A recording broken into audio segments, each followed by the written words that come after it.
달빛 아래 사연 한수 채널 구독자 여러분, 오늘도 시청해주셔서 감사합니다.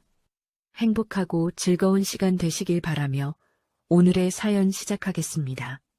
한파가 절정에 달한 1월 어느 일요일 점심 무렵 해병대 사령부 면회실 앞은 가족들로 꽉 차 있었습니다. 군악대 음악이 멀리서 희미하게 들리고 매점 앞에는 라면 컵이 쌓여 있었죠. 면회를 기다리는 사람들 사이로 아이들 울음소리와 어머니들의 다독이는 목소리가 섞여 있었어요. 복도 한쪽에는 면회 순서를 기다리는 사람들이 줄을 서 있었고 다른 쪽에는 이미 면회를 마친 사람들이 아쉬운 표정으로 나오고 있었습니다. 윤태겸은 면회실 안내 표지판 아래에서 정자세로 서 있다가 낡은 운동화 소리가 들리자 본능적으로 고개를 들었어요. 윤정혜, 윤석영, 윤미선, 윤혜린. 4명의 이모들이 복도 끝에서 걸어오고 있었습니다. 겉모습만 보면 딱 동네에서 장사하는 이모들 같았어요. 과장된 꾸밈도 없고 손에는 과일이 든 비닐봉지와 집에서 싸온 반찬통, 그리고 작은 보온병이 전부였죠. 윤태겸은 순간 목이 잠긴 듯 했습니다. 휴가 나가서 한 번도 안 만났던 얼굴들이라 더 그랬어요. 오지 말라고 했는데도 왔다는 걸 봉지 손잡이에 눌린 손자국만 봐도 알 수 있었거든요. 첫째 이모 윤정혜는 여전히 단정한 옷차림이었지만 어딘가 피곤해 보였습니다. 눈가에 잔주름이 더 깊어진 것 같았고 어깨가 평소보다 처진 듯 했죠. 둘째 이모 윤석영은 무표정한 얼굴로 주변을 살피고 있었어요. 항상 그랬듯 감정을 드러내지 않는 얼굴이었지만 윤태겸은 알 수 있었습니다. 윤석영의 턱선이 평소보다 더 단단하게 굳어 있다는 거요. 셋째 이모 윤미선은 억지로 웃음을 지으려 애쓰는 표정이었어요. 입꼬리는 올라가 있었지만 눈은 웃지 않고 있었죠. 막내 이모 윤혜리는 가장 뒤에서 조용히 따라오고 있었습니다. 평소처럼 말이 없었고 표정도 읽을 수 없었어요. 윤태겸은 이모들과 눈이 마주치자 고개를 살짝 숙였습니다. 부끄러웠어요. 정확히는 창피했죠. 이런 모습으로 만나고 싶지 않았거든요. 군복 입은 모습도 보여주기 싫었고 이렇게 면회실 앞에서 통제받는 모습도 보이고 싶지 않았습니다. 무엇보다 이모들이 이렇게 먼 길을 와야 하는 상황 자체가 싫었어요. 윤태겸은 혼자 버틸 수 있다고, 괜찮다고, 도움 필요 없다고 그렇게 말했었거든요. 그때 면회객 통제 맡은 상사 강태수가 유리문을 탁 열며 소리쳤습니다. 면회객 줄 정리, 신분증, 방문 사유 정확히 말하십시오. 말투가 친절과는 거리가 멀었어요. 이미 아침부터 신경이 곤두서 있는 얼굴이었죠. 강태수는 면회객들을 하나하나 훑어보며 짜증 섞인 표정을 지었습니다. 누군가 질문을 하려고 하면 손으로 제지했고 누군가 가방을 열려고 하면 빨리빨리 재촉했어요. 윤석영이 조용히 신분증을 꺼내려는데 강태수는 봉지부터 눈으로 훑었습니다. 김치통, 반찬통, 과일, 그리고 싸구려 보온병. 강태수의 시선이 그 물건들 위에서 멈췄어요. 그 순간 강태수 입꼬리가 비웃듯 올라갔습니다. 주변 면회객들 중 누군가는 명품 쇼핑백을 들고 있었고 누군가는 백화점 포장된 선물 세트를 들고 있었죠. 심지어 누군가는 비싼 레스토랑 음식을 담은 용기까지 들고 있었어요. 그에 비하면 이모들이 들고 온 것은 너무나 초라해 보였습니다. 요즘은 이런 거 들고 들어오면 안 됩니다. 규정 몰라요? 강태수의 목소리가 일부러 크게 울렸어요. 주변 사람들이 일제히 쳐다봤습니다. 윤정혜가 낮게 아는 규정만큼 준비했습니다라고 말했지만 강태수는 듣는 척도 안 했어요. 오히려 코웃음을 쳤죠. 주변 면회객들도 그 분위기를 느끼고 슬쩍 시선을 피했습니다.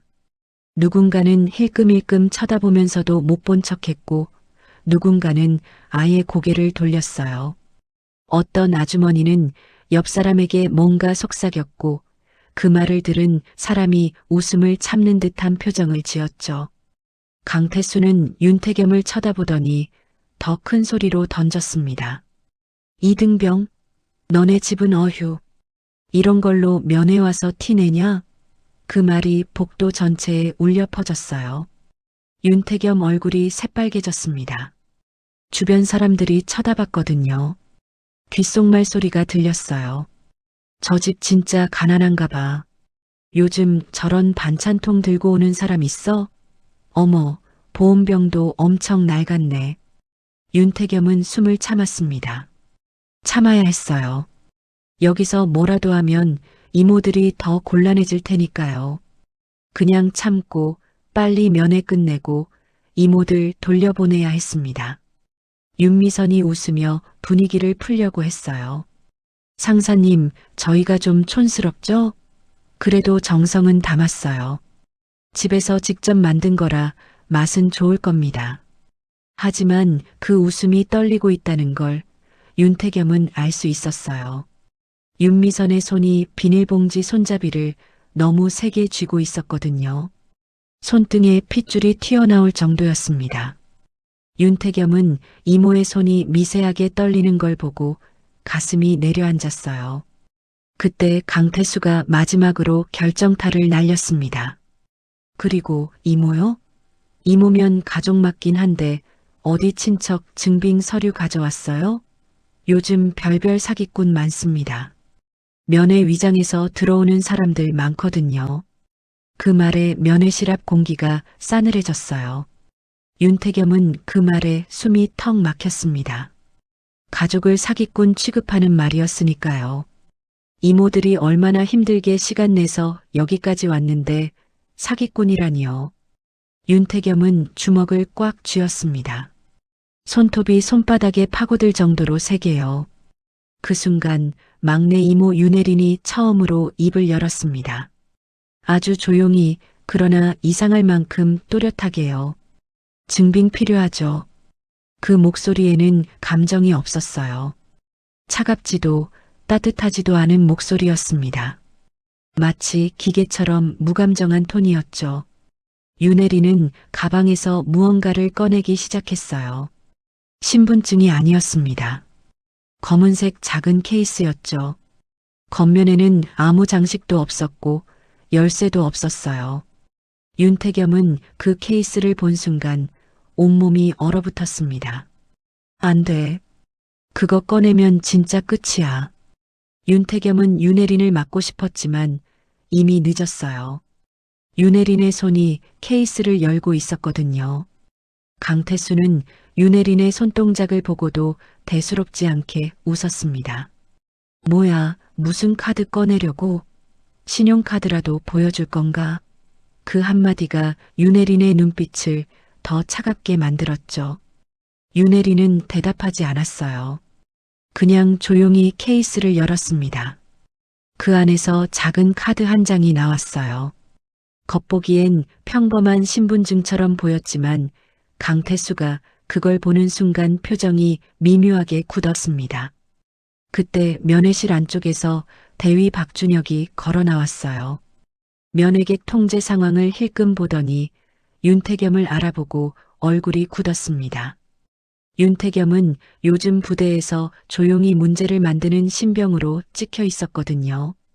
말이 없는데도 보고서에 자꾸 이름이 올라오는 타입이었죠. 상관들은 그런 병사를 가장 싫어합니다. 이유를 설명할 수 없는데 뭔가 불편한 존재, 그런 느낌이었어요. 박준혁이 강태수에게 낮게 물었습니다. 뭐야, 저 사람들? 강태수는 기다렸다는 듯 말했죠. 이등병 가족이라는데요. 친척 증빙도 없고 반입금지 물품도 있고요. 박준혁은 고개를 끄덕이며 이모들을 훑어봤어요. 그 시선이 불쾌할 정도로 오래 머물렀습니다. 마치 물건을 감정하듯 천천히 위에서 아래로 훑어내렸죠. 윤석영이 바로 반박했습니다. 반입 금지 아닙니다. 규정 확인하시죠. 그 말투가 너무 침착해서 오히려 박준혁 자존심을 긁었어요. 박준혁은 여자 면회객이 군 규정을 논한다는 자체가 기분 나쁜 얼굴이었습니다. 입꼬리가 비틀어지며 냉소가 스쳤죠. 아주 똑똑하신가 보네. 그런데 여기 군부대입니다. 면회실 앞 공기가 확 싸늘해졌어요. 주변 면회객들이 숨을 죽이고 상황을 지켜봤습니다. 누군가는 불편한 표정으로 고개를 돌렸고 누군가는 흥미롭다는 듯 지켜봤어요. 어떤 아주머니는 옆 사람에게 속삭였습니다. 저 집안 뭐야, 대위한테 대드네. 그 속삭임이 윤태겸 귀에 들어왔어요. 윤태겸은 입술을 깨물었습니다. 이모들이 잘못한 게 하나도 없는데 왜 이렇게 당해야 하는지 이해할 수 없었거든요. 그때 누군가가 뒤에서 속삭였습니다. 저 이등병 요즘 뭔가 수상하대. 다른 누군가가 맞장구 쳤어요. 맞아, 간부들 서류 건드렸다는 소문 있어. 또 다른 누군가가 덧붙였죠. 외부 사람이랑 연락한다는 얘기도 있던데. 소문은 한번 붙으면 사실이 필요 없습니다. 그냥 퍼지고 굳어지고 진실처럼 받아들여지죠. 박준혁은 그 말을 들은 순간 표정이 확 바뀌었어요. 뭔가 확신을 얻은 듯한 표정이었습니다. 그리고 아주 위험한 말을 꺼냈죠. 혹시 외부인과 접촉한 적 있습니까? 윤태겸은 그 질문에 당황했어요. 무슨 소리인지 이해할 수 없었거든요. 없습니다. 박준혁은 윤태겸의 대답을 듣지 않은 듯 계속 말했습니다. 면회객 위장 가능성도 배제 못합니다. 요즘 그런 사례 많거든요. 윤태겸의 다리가 휘청했어요. 면회가 아니라 간첩 의심 프레임으로 넘어가는 순간이었거든요. 주변 사람들의 시선이 달라졌습니다. 호기심 어린 눈빛이 경계와 의심으로 바뀌었죠. 누군가는 한 발짝 뒤로 물러서기까지 했어요. 마치 윤태겸이 전염병 환자라도 되는 것처럼요. 윤정혜가 한 걸음 앞으로 나섰습니다. 대위님, 지금 그 말 책임지실 수 있습니까? 그 한 문장이 너무 무게가 있어서 주변 면회객들까지 숨을 삼켰어요. 윤정혜의 목소리는 크지 않았지만 또렷했습니다. 각 음절마다 힘이 실려 있었죠.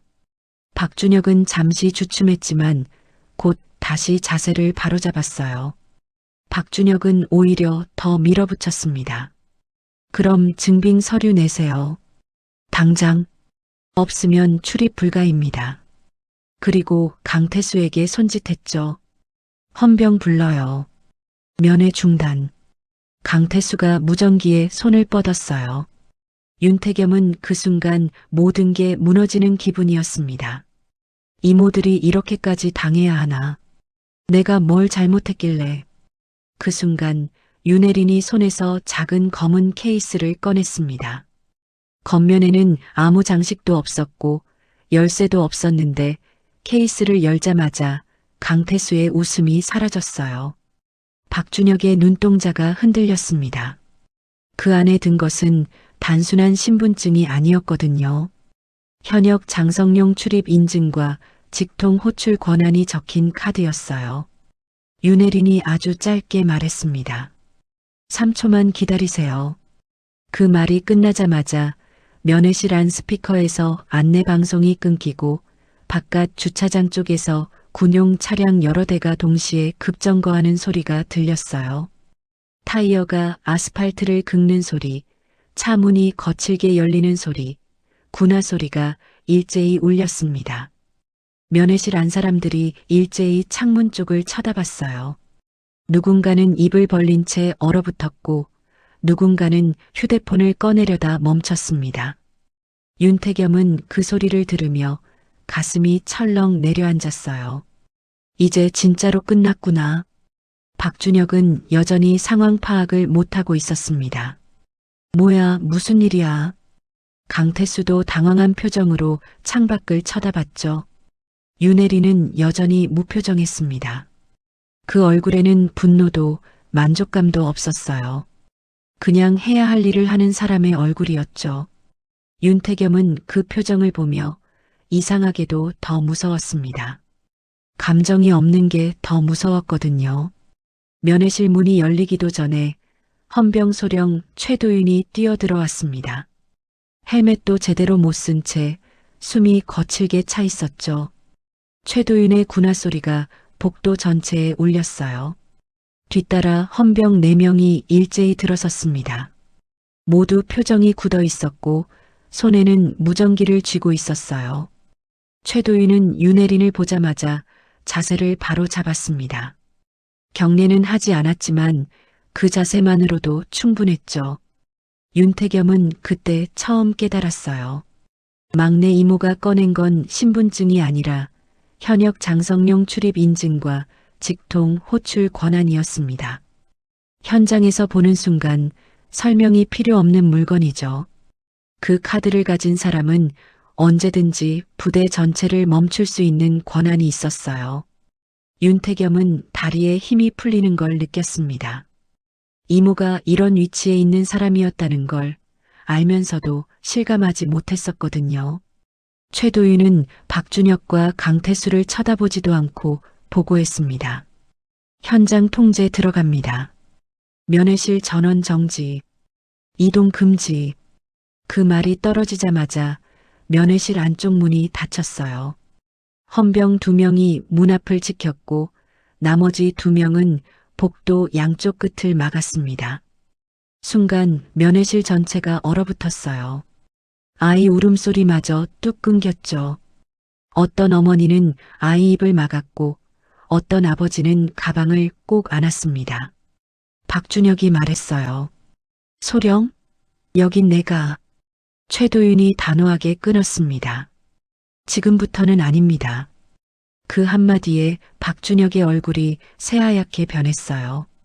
주변 면회객들이 웅성거리기 시작했습니다. 뭐야, 무슨 일이야?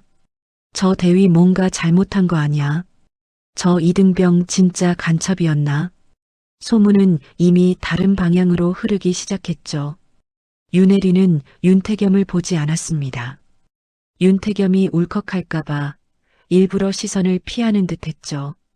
그 대신 윤혜리는 박준혁을 똑바로 쳐다봤어요. 그 눈빛에는 감정이 없었습니다. 차갑지도 뜨겁지도 않은 그냥 사실을 바라보는 눈빛이었죠. 윤혜린이 입을 열었습니다. 조카를 간첩 취급했죠. 그 말이 면회실 전체에 울렸어요. 박준혁은 변명하려 했습니다. 그건 오해입니다. 절차상 확인이 필요해서. 윤혜린이 손을 들어 박준혁의 말을 잘랐어요. 오해가 아닙니다. 당신은 증거도 없이 확인도 없이 그냥 의심했습니다. 그리고 그 의심을 공개적으로 말했죠. 면회객들 앞에서요. 윤혜린의 목소리는 여전히 조용했지만 그 무게가 박준혁을 짓누르고 있었어요. 강태수는 벽 쪽으로 한 걸음 물러섰습니다. 최대한 눈에 띄지 않으려는 듯 했죠. 하지만 최도윤이 강태수를 쳐다봤어요. 상사, 거기 서 계십시오. 강태수의 얼굴이 흙빛으로 변했습니다. 손이 미세하게 떨리고 있었어요. 주변 면회객들이 강태수를 쳐다봤습니다. 누군가는 동정하는 눈빛이었고 누군가는 비난하는 눈빛이었죠. 윤정혜가 조용히 앞으로 나섰습니다. 오늘 일은 단순한 실수가 아닙니다. 우리 조카는 한 달 내내 이런 식으로 당해왔어요. 가족 이야기를 꺼내면 조롱당하고 출신을 캐물어지고 돈 없는 집안 취급 당했습니다. 윤정혜의 목소리에 처음으로 감정이 실렸어요. 분노가 아니라 슬픔이었습니다. 면회실 사람들이 윤태겸을 쳐다봤어요. 윤태겸은 고개를 숙였습니다. 부끄러웠어요. 이모들 앞에서 이런 모습을 보이는 게요. 윤석영이 윤태겸 곁으로 다가갔습니다. 그리고 윤태겸의 어깨에 손을 얹었죠. 윤태겸은 그 손의 온기에 참았던 눈물이 핑 돌았어요. 최도윤이 무전기에 대고 말했습니다. 감찰팀 투입 요청합니다. 면회실 영상 확보, 관련자 전원 대기. 그 말에 박준혁이 다급하게 말했어요. 소령, 이건 과잉 대응입니다.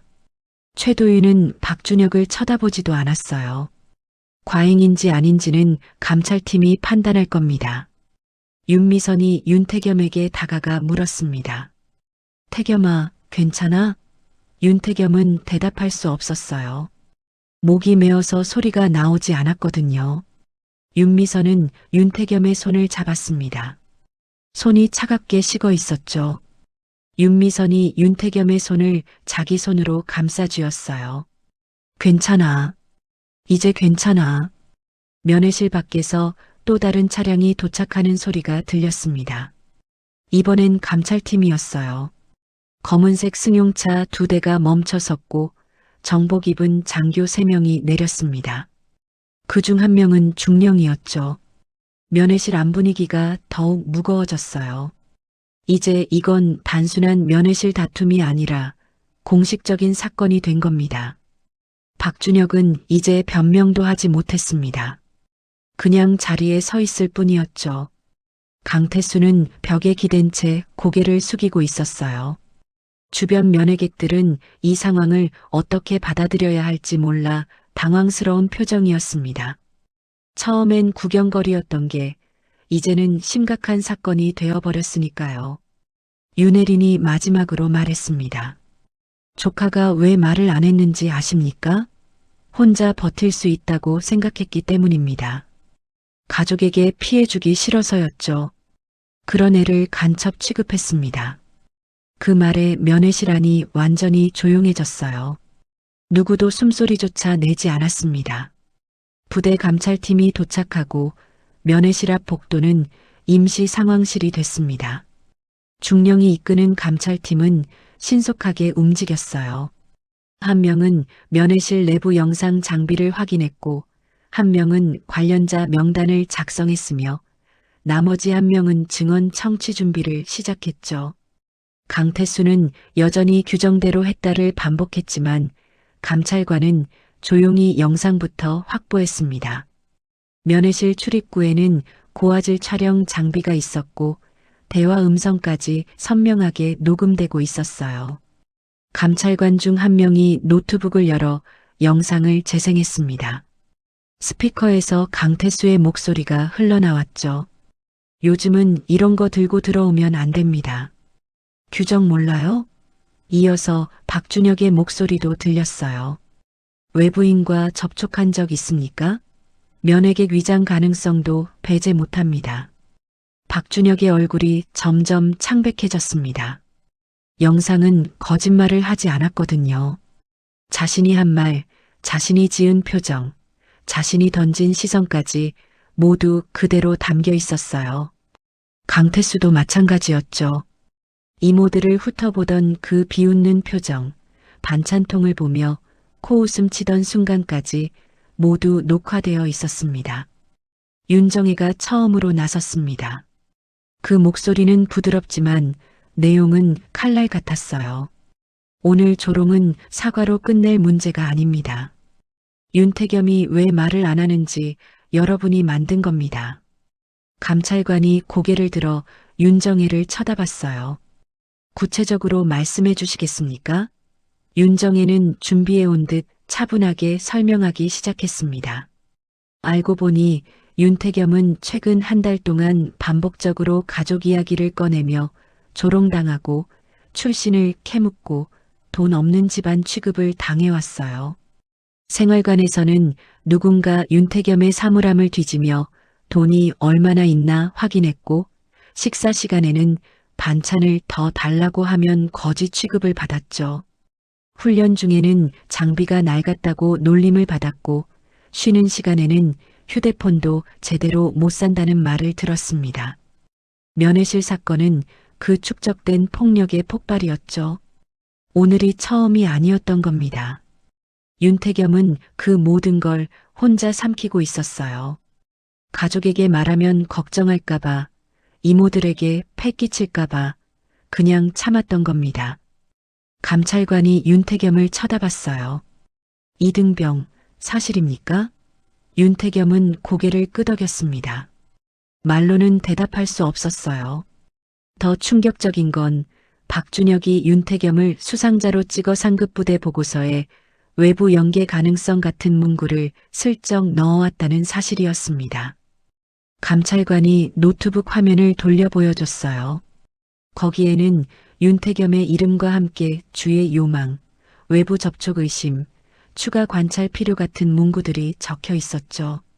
즉, 오늘 면회실에서의 간첩 의심은 즉흥이 아니라 미리 만들어둔 프레임이었던 겁니다. 박준혁은 이미 한 달 전부터 윤태겸을 문제 병사로 만들기 위해 조금씩 기록을 쌓아왔던 거예요. 이유는 간단했습니다. 윤태겸이 조용히 있으면서도 뭔가 불편한 존재였기 때문이죠. 말대꾸를 하지도 않고 문제를 일으키지도 않는데 왠지 모르게 거슬리는 존재였던 겁니다. 윤태겸은 그 문장을 보는 순간 숨이 멎는 표정을 지었어요. 내가 아무 말 안 해도 이미 나를 그렇게 만들었구나. 윤태겸의 손이 떨렸습니다. 분노가 아니라 허탈함이었죠. 아무리 조용히 있어도, 아무리 참아도 결국 누명은 씌워지는구나. 윤태겸은 그제야 깨달았어요. 혼자 버티는 게 용기가 아니라 그냥 당하고 있던 것 뿐이었다는 거요. 감찰관이 박준혁에게 물었습니다. 대위, 이 보고서 작성하셨습니까? 박준혁은 대답하지 못했어요. 입술만 달싹거렸죠. 감찰관이 다시 물었습니다. 외부 연계 의심의 근거가 무엇입니까? 박준혁은 여전히 침묵했어요. 근거가 없었으니까요. 그냥 느낌, 그냥 불편함, 그냥 찍혀서 쓴 거였으니까요. 윤석영이 차갑게 말했습니다. 근거 없는 의심으로 한 사람의 군 생활을 망칠 뻔했습니다. 아니, 이미 망치고 있었죠. 그 말에 감찰관이 고개를 끄덕였어요. 이건 단순한 언어 폭력이 아니라 계획적인 인권 침해였습니다. 박준혁은 이제 변명조차 할 수 없었어요. 주변 면회객들이 웅성거렸습니다. 누군가는 박준혁을 비난했고 누군가는 동정했죠.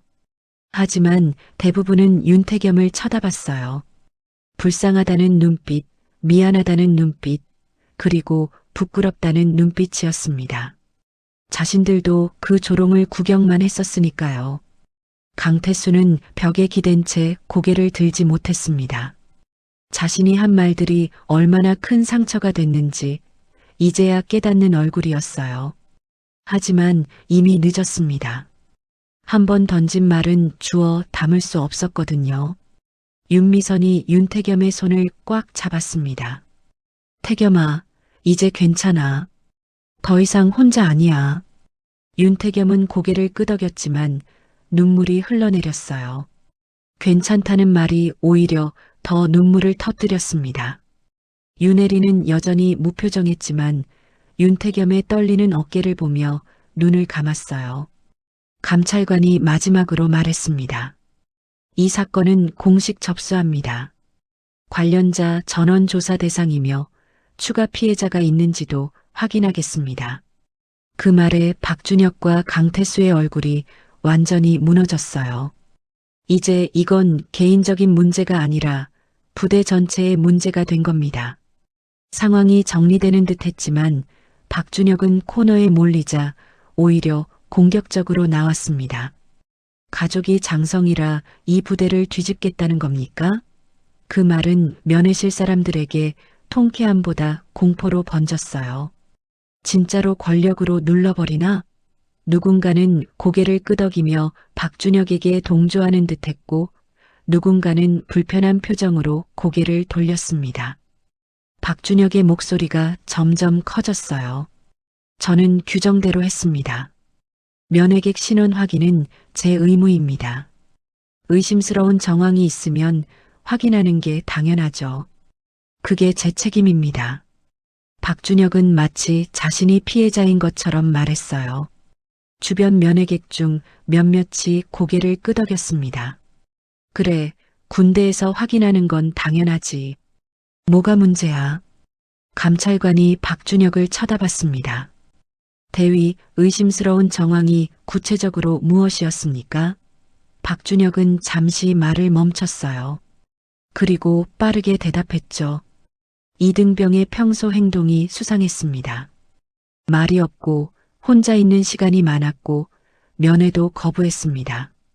그런 행동 패턴은 외부 접촉 가능성을 의심하기에 충분합니다. 그 말에 윤태겸은 주먹을 꽉 쥐었어요. 조용히 있었던 게 죄가 됐습니다. 혼자 있었던 게 죄가 됐어요. 면회를 거부한 것도 죄가 됐죠. 윤태겸은 그저 가족에게 폐를 끼치고 싶지 않아서 혼자 버티고 싶어서 그랬을 뿐인데요. 윤혜린이 처음으로 감정을 드러냈습니다. 하지만 화가 아니라 차갑게 가라앉은 슬픔이었죠. 권력이 아니라 기록으로 갑니다. 윤혜린은 가방에서 서류 한 장을 꺼냈어요. 그건 윤태겸이 입대 전에 남긴 서약서였습니다. 감찰관이 그 서류를 받아 읽기 시작했어요. 서약서에는 이렇게 적혀 있었습니다. 저 윤태겸은 입대 후 외가의 도움을 받지 않겠습니다. 어떤 특혜도 어떤 배려도 원하지 않습니다. 오직 실력으로 버티겠습니다. 군인으로서 당당하게 복무하겠습니다. 그 글씨는 삐뚤빠뚤했지만 각 글자마다 힘이 들어가 있었어요. 윤태겸이 왜 말없이 버텼는지 그 한 장으로 설명됐습니다. 윤태겸은 이모들의 도움을 받고 싶지 않았던 거예요. 평범한 군인으로 인정받고 싶었던 겁니다. 그래서 조롱당해도 놀림받아도 누명 씌워져도 참았던 거죠. 이모들에게 연락하는 순간 자신이 스스로 세운 원칙이 무너지는 거였으니까요. 감찰관이 윤태겸에게 물었습니다. 이등병, 이 서약서 직접 쓴 겁니까? 윤태겸은 고개를 끄덕였어요. 예, 제가 썼습니다. 감찰관이 다시 물었습니다. 왜 이런 서약을 했습니까? 윤태겸은 한참을 망설이다 대답했어요. 도움받기 싫었습니다. 혼자 할 수 있다고 생각했습니다. 그 말에 면회실이 조용해졌습니다. 누군가는 눈시울을 붉혔고 누군가는 고개를 숙였어요. 윤석영이 처음으로 고개를 숙였습니다. 미안하다. 혼자 두지 말았어야 했는데. 윤석영의 목소리가 떨렸어요. 평소 감정을 잘 드러내지 않는 윤석영이 떨리는 목소리를 내는 건 정말 드문 일이었습니다. 윤정혜가 윤태겸의 어깨에 손을 얹었어요. 태겸아, 혼자 버티는 게 강한 게 아니야. 도움을 요청하는 것도 용기야. 윤정혜의 목소리는 부드러웠지만 그 안에 담긴 무게는 무거웠습니다. 윤미선은 울먹이며 윤태겸의 손을 잡았죠. 우리가 미안해. 우리가 더 신경 썼어야 했는데. 그때 감찰실 문이 열리며 또 다른 보고가 올라왔습니다. 감찰관 한 명이 급하게 들어오더니 중령에게 뭔가를 속삭였어요. 중령의 표정이 굳어졌습니다. 그리고 박준혁을 쳐다봤죠. 대위, 군수 물자 관련해서 설명할 게 있습니까? 박준혁의 얼굴이 새하얗게 변했어요. 그게 무슨 말입니까? 중령이 서류를 펼쳐 보여줬습니다.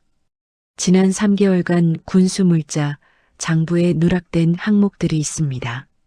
그리고 그 누락 시점과 이등병 윤태겸을 수상자로 찍은 시점이 일치합니다. 윤태겸에게 씌우려던 외부 연계 의심이 사실은 박준혁 라인에서 새어나간 군수 물자, 누락을 덮기 위한 가짜 타깃이었다는 정황이 드러난 겁니다. 박준혁은 자신의 문제를 덮기 위해 조용한 신병 하나를 희생양으로 삼으려 했던 거예요. 면회실 안 분위기가 완전히 뒤집혔습니다. 처음엔 박준혁을 동정하던 사람들도 이제는 비난의 눈빛을 보냈어요. 저런 인간이 간부였다니.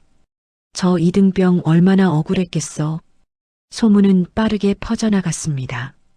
박준혁이 급하게 변명했습니다. 그건 오해입니다. 제가 그런 적 없습니다. 하지만 중령은 차갑게 말했죠. 오해인지 아닌지는 조사하면 나옵니다. 일단 대기하십시오. 박준혁은 더 이상 말하지 못했어요. 강태수는 벽 쪽으로 더 깊숙이 숨으려 했습니다. 자신도 이 일에 연루될까봐 두려웠던 거죠. 하지만 감찰관이 강태수도 불렀습니다. 상사도 대기하십시오. 조사 대상입니다. 강태수의 다리가 후들거렸어요. 윤태겸은 이 모든 상황을 보며 혼란스러웠습니다. 자신이 당한 일이 단순한 괴롭힘이 아니라 누군가의 범죄를 덮기 위한 도구였다는 사실이요. 윤태겸은 분노보다는 허탈함이 먼저 밀려왔어요. 그동안 내가 참았던 게 뭐였지? 내가 지키려던 게 뭐였지? 상황은 더 최악으로 치달았습니다. 처음엔 단순한 면회실 조롱 사건이었던 게 이제는 군수물자, 횡령과 무고죄까지 얽힌 복잡한 사건이 되어버렸어요. 그리고 그 중심에 윤태겸이 있었습니다. 다들 윤혜린이 조카를 위해 폭발한 줄 알았습니다. 권력을 휘둘러 부대를 뒤집은 거라고 생각했죠. 면회실에 남아있던 사람들도, 복도에서 지켜보던 병사들도, 심지어 감찰팀 일부도 그렇게 생각하는 눈치였어요. 하지만 윤혜린이 꺼낸 마지막 말은 달랐습니다. 나는 오늘 조카 때문에 온 게 아닙니다. 그 말에 모두가 당황했어요. 윤태겸도 고개를 들어 윤혜린을 쳐다봤습니다. 무슨 말이지? 윤혜린은 윤태겸에게 다가갔어요. 그리고 아무 말 없이 윤태겸의 손목을 조용히 잡아 올렸습니다. 군복 소매가 거쳤고 그 아래 멍이 드러났어요. 멍은 하나가 아니었습니다. 손목 안쪽으로 크고 작은 멍 자국들이 여러 개 있었어요. 오래된 것도 있었고 최근 것도 있었습니다. 보라색, 노란색, 초록색이 섞인 멍들이었죠. 윤태겸은 숨기려고 했지만 이미 늦었습니다. 면회실에 있던 모든 사람이 그 손목을 봤거든요. 윤미선이 그 멍을 보자 입술이 떨렸어요. 입을 손으로 막았지만 흐느끼는 소리가 새어나왔습니다. 윤정혜가 눈을 감았고 윤석영은 주먹을 꽉 쥐었어요. 손톱이 손바닥에 파고들 정도로 세게 쥐었습니다. 윤혜린이 낮게 말했습니다. 가족이 별이 많아도 조카 손목 하나 못 지키면 그 별은 다 죄입니다. 감찰관이 윤태겸에게 물었어요. 이등병, 이 멍은 어떻게 생긴 겁니까? 윤태겸은 대답하지 못했습니다. 말하고 싶지 않았거든요. 말하면 더 큰 문제가 될 것 같았고 말하면 이모들이 더 상처받을 것 같았어요. 하지만 윤혜린이 대신 말했습니다. 생활관에서 훈육이라는 명목으로 당한 겁니다. 선임들이 기합 준다고요. 그 말에 면회실 분위기가 완전히 바뀌었습니다. 처음엔 호기심 어린 눈빛이었던 게 이제는 분노와 슬픔으로 바뀌었어요. 누군가는 눈물을 흘렸고 누군가는 고개를 저었습니다. 어떤 어머니는 자기 아들을 떠올렸는지 울먹였고 어떤 아버지는 주먹을 쥐었죠. 감찰관이 다시 물었습니다. 누가 했습니까? 윤태겸은 여전히 침묵했어요. 말할 수 없었습니다. 말하면 생활관에서 더 고립될 것 같았고 말하면 자신이 고자질쟁이가 될 것 같았거든요. 하지만 윤정혜가 차분하게 말했습니다. 조카가 말 안 하는 건 보복이 두려워서입니다. 그게 얼마나 무서운 환경인지 아십니까? 중령이 고개를 끄덕였어요. 알겠습니다. 생활관 전체를 조사하겠습니다. 그리고 박준혁을 쳐다봤죠. 대위, 당신 부하들 관리 어떻게 한 겁니까? 박준혁은 대답하지 못했습니다. 자신도 몰랐다고 말할 수도 없었고 알고도 방치했다고 인정할 수도 없었으니까요. 그 순간 면회실에 있던 사람들 마음이 확 뒤집혔습니다. 이건 권력 자랑이 아니라 가족이 늦게 알아챈 죄책감의 폭발이었죠. 윤혜린이 오늘 부대를 멈춘 건 조카를 자랑하기 위해서가 아니었어요. 조카를 지키지 못한 죄책감 때문이었습니다. 윤미선이 울면서 말했어요. 태겸아, 미안해. 우리가 몰랐어. 진짜 몰랐어. 윤미선의 목소리는 완전히 떨리고 있었습니다. 윤태겸은 고개를 저었어요. 아니에요. 이모들 잘못 아니에요. 제가 말 안 한 거예요. 하지만 윤석영이 단호하게 말했습니다. 내가 말 못하게 만든 게 잘못이야. 윤정희가 감찰관에게 말했어요. 이건 단순한 폭행 사건이 아닙니다. 신고하지 못하게 만드는 구조 자체가 문제입니다. 윤태겸 같은 병사가 몇 명이나 더 있을까요? 그 말에 감찰관이 심각한 표정을 지었습니다. 전수조사 들어가겠습니다. 주변 면회객들이 자기 가족들을 걱정스럽게 쳐다봤어요. 우리 애도 혹시 당하고 있는 건 아닐까? 우리 애도 말 못하고 있는 건 아닐까? 누군가는 면회 중인 아들에게 물었습니다. 너도 그런 일 당한 적 있니? 아들은 고개를 저었지만 그 눈빛이 흔들렸어요. 윤혜린이 윤태겸의 손목을 조심스럽게 내려놓았습니다. 그리고 윤태겸의 눈을 똑바로 쳐다봤어요. 태겸아, 혼자 버티는 게 용기가 아니야. 말하는 게 용기야. 도움 요청하는 게 용기야.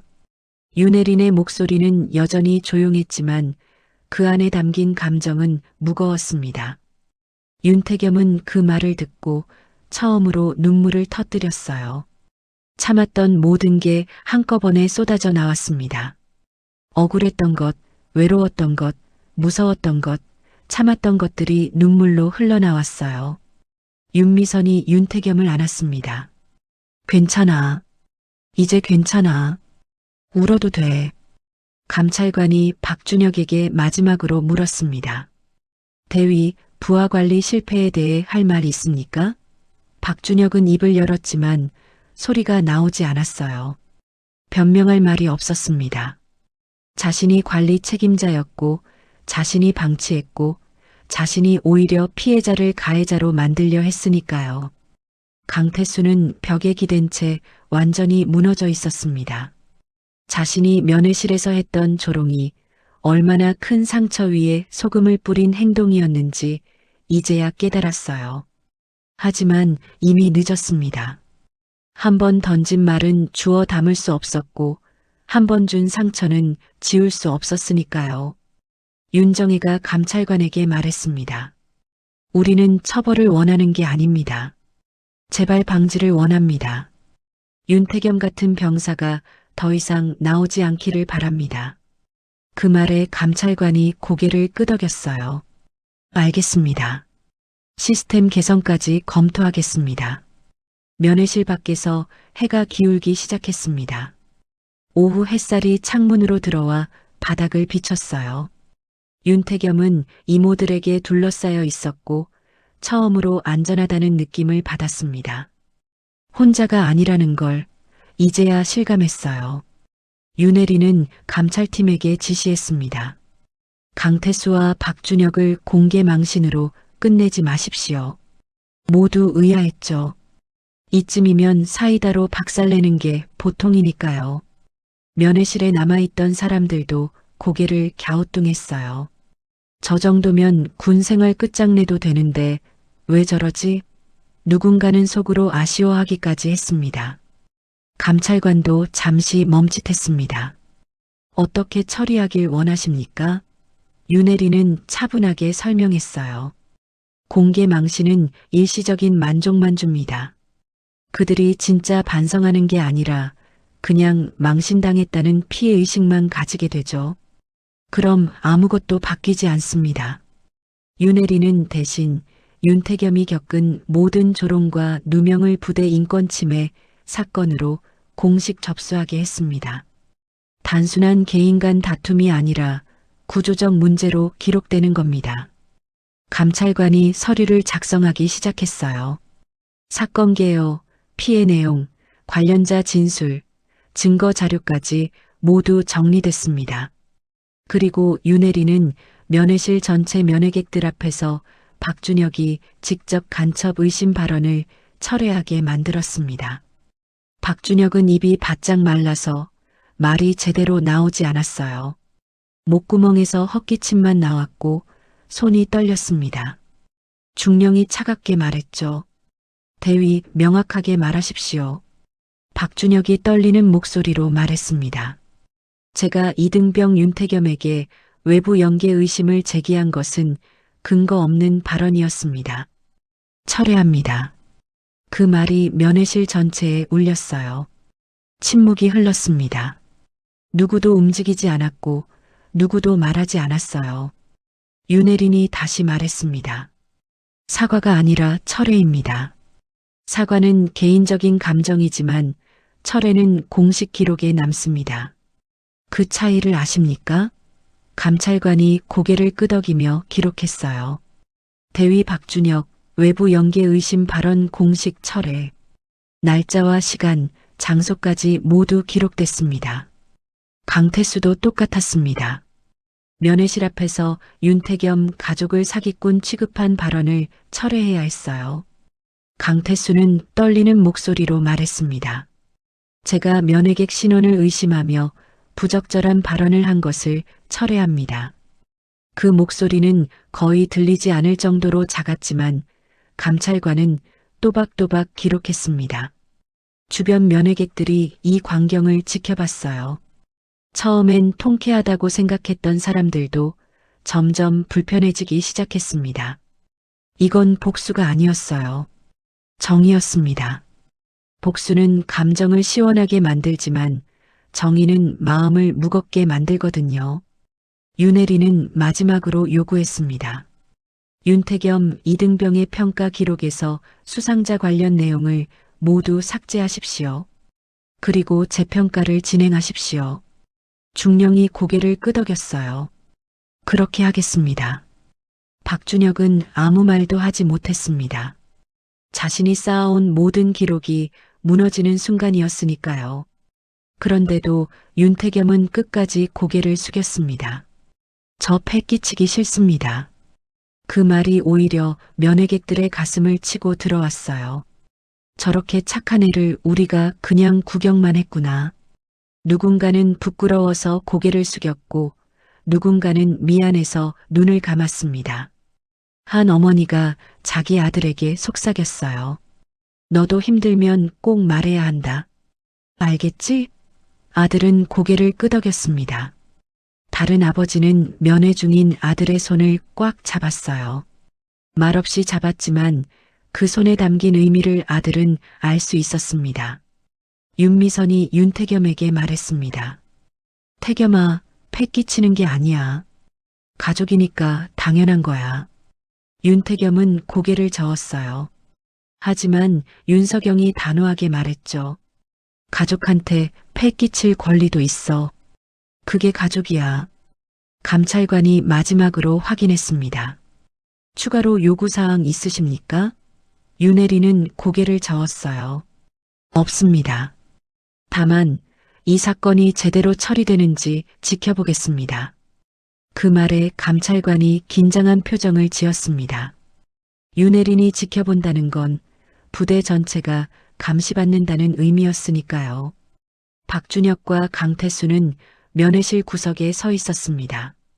둘 다 말이 없었어요. 변명할 여지도 항변할 기회도 없었습니다. 그냥 서 있을 뿐이었죠. 주변 사람들이 그들을 쳐다봤지만 동정하는 눈빛은 없었어요. 그저 냉담한 시선뿐이었습니다. 윤정혜가 감찰관에게 마지막으로 당부했습니다. 이 사건을 다른 부대 교육 자료로 사용해 주십시오. 윤태겸이 마지막 피해자가 되길 바랍니다.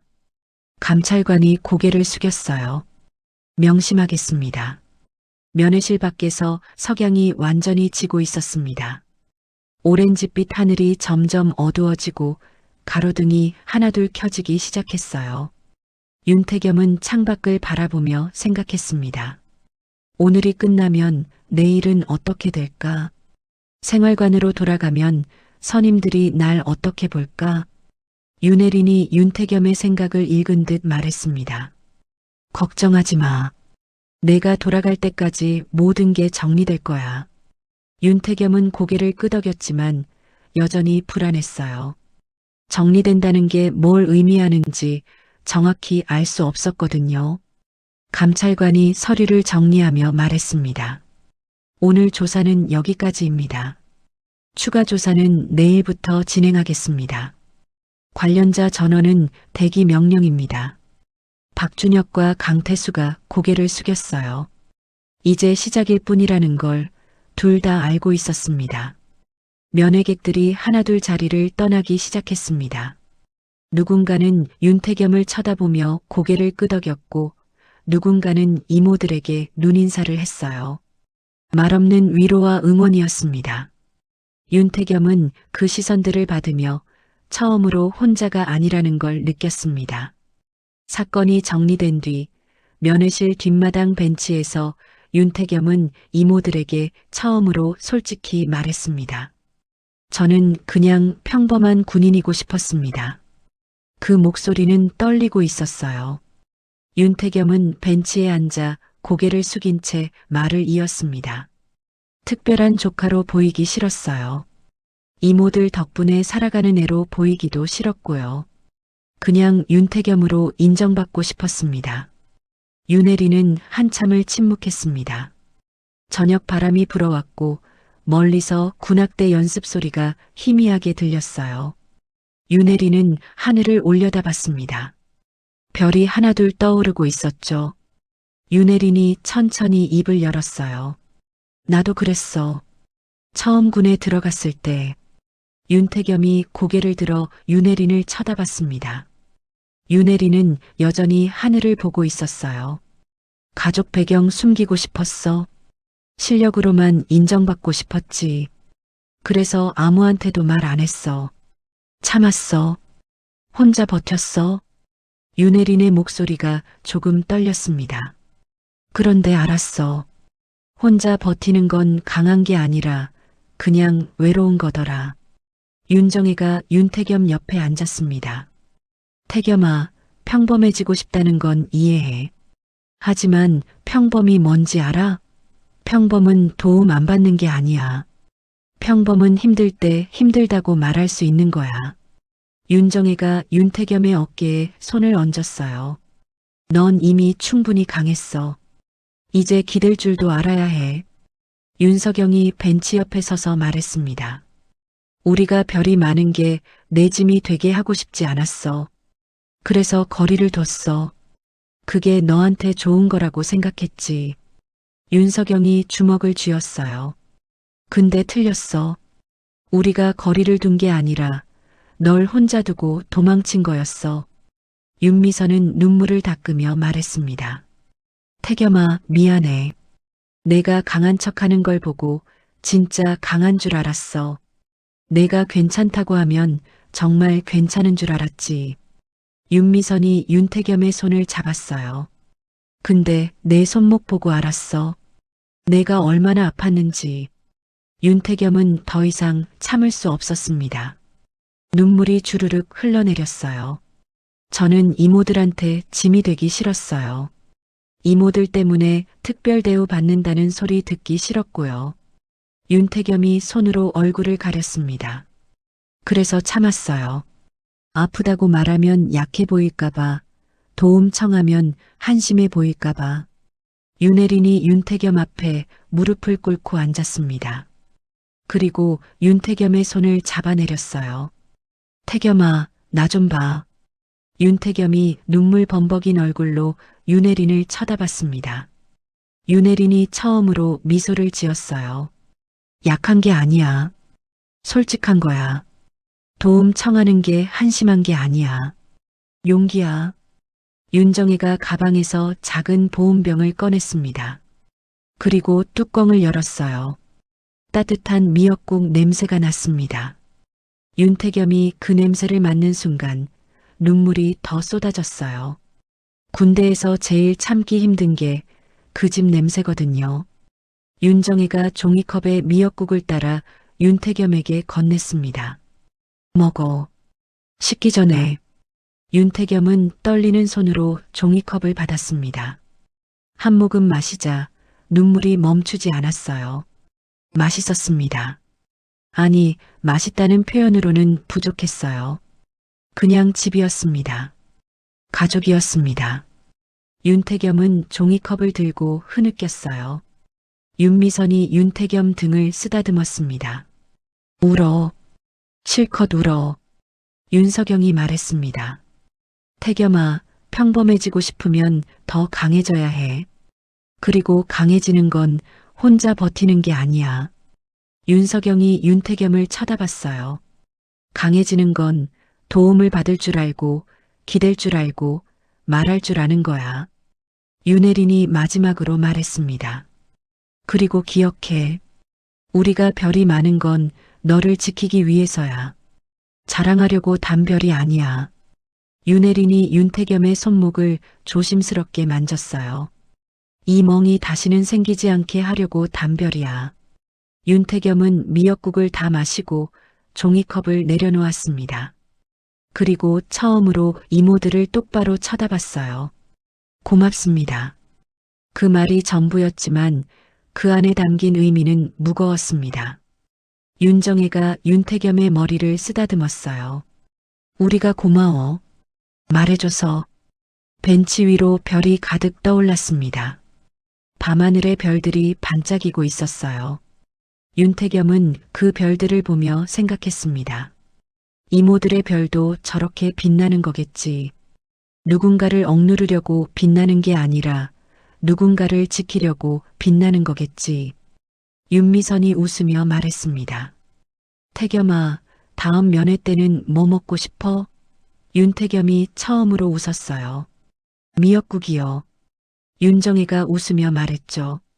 알았어. 큰 보온병에 가득 담아올게. 면회실 밖으로 걸어나가며 윤태겸은 더 이상 고개를 숙이지 않았습니다. 부대 정문을 지나며 헌병이 경례를 했어요.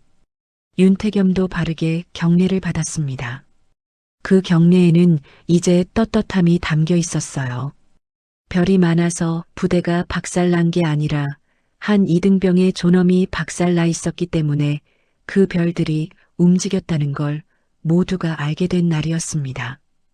그리고 윤태겸은 그날 깨달았어요. 혼자 버티는 게 용기가 아니라 손 내미는 게 용기라는 걸요. 이모들이 주차장으로 걸어가는 뒷모습을 보며 윤태겸은 마음속으로 다짐했습니다. 다음엔 힘들면 말하겠습니다. 아프면 아프다고 하겠습니다. 도움이 필요하면 도와달라고 하겠습니다. 그게 진짜 강한 거니까요. 윤혜린이 돌아서며 손을 흔들었습니다. 윤태겸도 손을 흔들었어요. 그 손에는 이제 떨림이 없었습니다. 윤태겸은 생활관으로 돌아가는 발걸음이 가벼웠어요. 무겁던 짐을 내려놓은 것 같았거든요. 그날 밤 윤태겸은 침대에 누워 천장을 보며 생각했습니다. 평범한 군인이 되고 싶었는데 이제 알았어요. 평범은 혼자 사는 게 아니라 함께 사는 거더라고요. 그리고 윤태겸은 처음으로 편안하게 잠들었습니다.